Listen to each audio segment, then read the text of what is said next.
What's up? What's up, man? What's up with you? Sponsored by Newman Roofing. For all your roofing, gutter, or siding needs, call Newman Roofing today at 614-NEW-ROOF or visit online at newmanroofing.com. One of the themes of the weekend, certainly in college football, is desperate teams pulling shocking upsets. How do these things happen? Why doesn't it happen around here? Here is Ryan Day answering that question.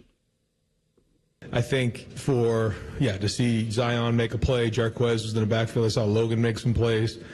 Every time you're on the field, it's an opportunity. The first thing is it has nothing to do with our opponents. You've heard me say that before, and I guess it sounds cliche and boring, but it's true. We don't save things for other opponents because maybe we circle them on it's about our training. And we believe that if we train harder than anybody else in the country and prepare harder than anybody else in the country, that shouldn't matter who we play. And so this year it's been interesting because you start with Texas, and then you have Grambling, then you go Ohio, then you go to Washington, now you're home against Minnesota. All of those weeks should have been the same. How we train should be the same. It's about us. The only people we believe that stopped us is us. And that's the way we look at it. Easier said than done. You have to have a bunch of guys that buy into that and believe in it. And you got to credit the players for showing up regardless of the opponent, week in and week out. And that, to me, is what if you want to be great, you have to be great all the time. Otherwise, you're not great. You're just somebody that shows up every week, and you don't know what you're getting. So that was a message to our team because it's about an identity, And if your identity is, that you want to be great, that you want to be consistent, whatever those things are, we have a list of what we want to be. You have to do that every week. Otherwise, that's not who you are. It's just what you can be. And we talk to our guys a lot about that, but there has to be buy-in. And I think our guys do buy into that. I think it's remarkable that they do it every single week. That you rarely, if ever, have any sort of slip-up or when you are a massive favorite, that it is never in question. It's so crazy because, Minnesota goes down and gets a field goal on the first drive. And you, because of the standard, you're almost like, well, what happened? How'd that happen? Minnesota's going to go and get 3? Now I got to pay attention to this whole thing? That's the standard that it is right now. Or like in the second quarter where they call the sneak with Julian and then they get the timeout before it and then they put in Lincoln to come run it and he bounces it outside. And Ryan mouths, essentially, get upfield is when he mouths. And it's like when those type of little things happen, you take a molehill and you turn it into a mountain because there just isn't anything to find that's wrong with it. So it is this team on a week-in, week-out basis right now, finding something that's wrong with it is the definition of nitpicking. Yeah, I think Ryan Day did the Lincoln package for us. As soon as that whole sequence happens and Lincoln gets stuffed, I go, thank you, because we're going to need something Monday. Got to have some to critique, Coach. You look at everything else that happened. I mean, yes, there was that first drive, but they put the clamps on the Gophers in the red zone. And you go, yeah. I've got nothing. I've got nothing critical There's no notes to say about this because you understand after that game that there is in no situation moving forward to this season, Ryan Day will just pull Julian in the middle of a game that's still somewhat competitive.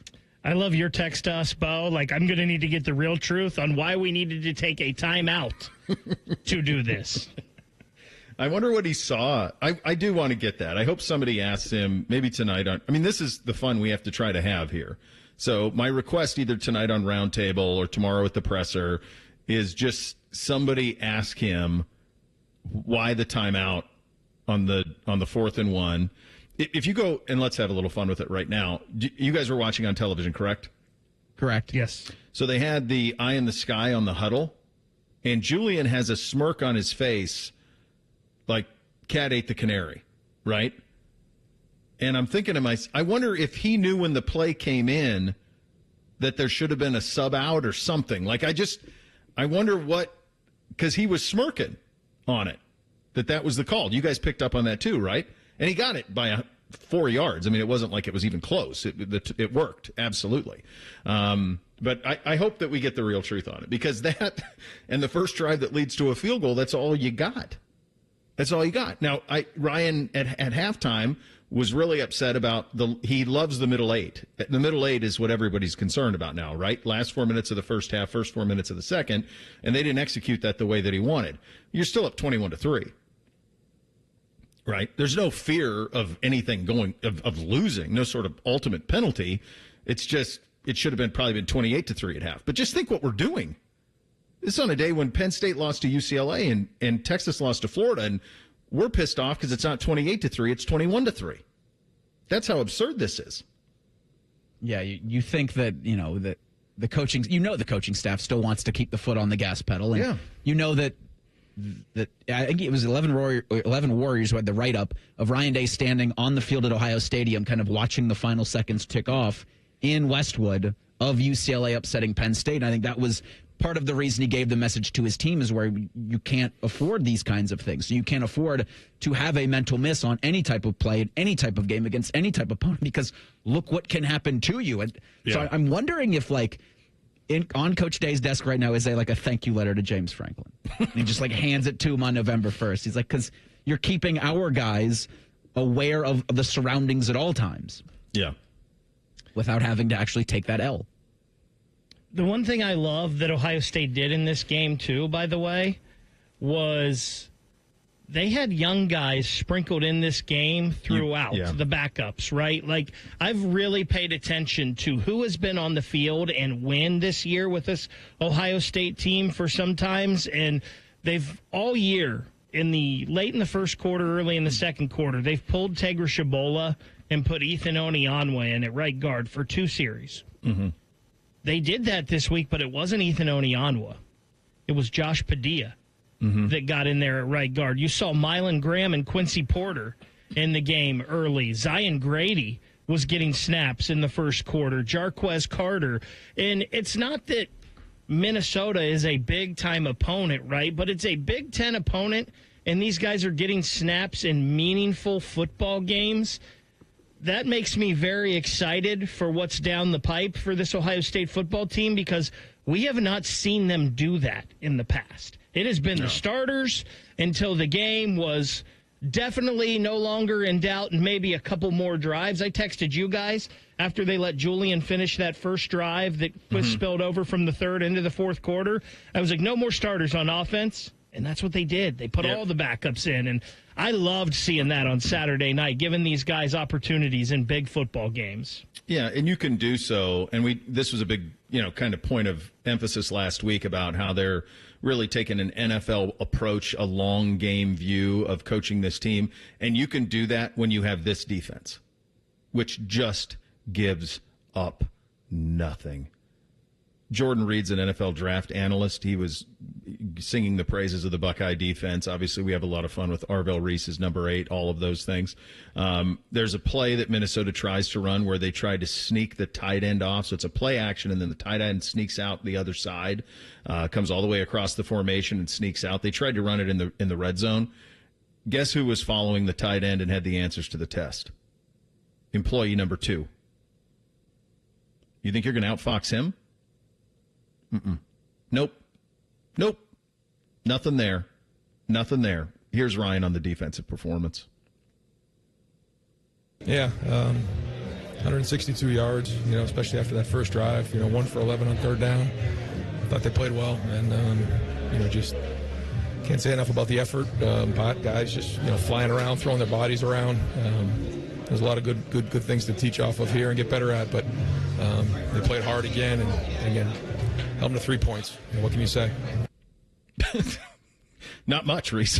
Not much you can say. I had wondered before the game if, P.J. Fleck was going to go into his bag and try to throw everything, including the kitchen sink at Ohio State. And I was kind of lamenting it in the second quarter. I'm like, why don't they try some sort of trickeration? And then I remembered, they can't.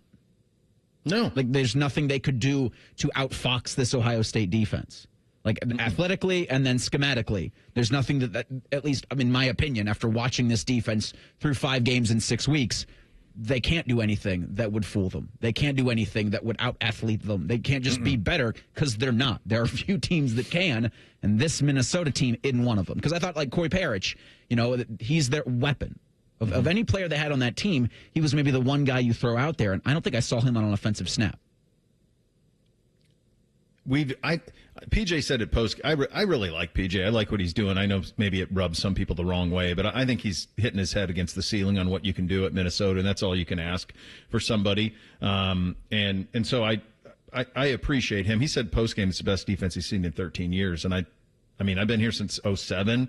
I'm not all the way ready yet because you have to have the ultimate performances. Like there's that game in Ann Arbor that's looming. There is a playoff, and you need to stack it. But a month in, I've never seen I'll say this about this defense. I've never seen a defense where all three levels row in the same direction at the same time. It's so choreographed. It's so down. And I think it's the smartest defense I've ever seen here. I just think they have the answers to every single test. So when you are that intelligent, mixed with that athleticism, this is what you get. I was so excited before the season to see this defense because of the back seven.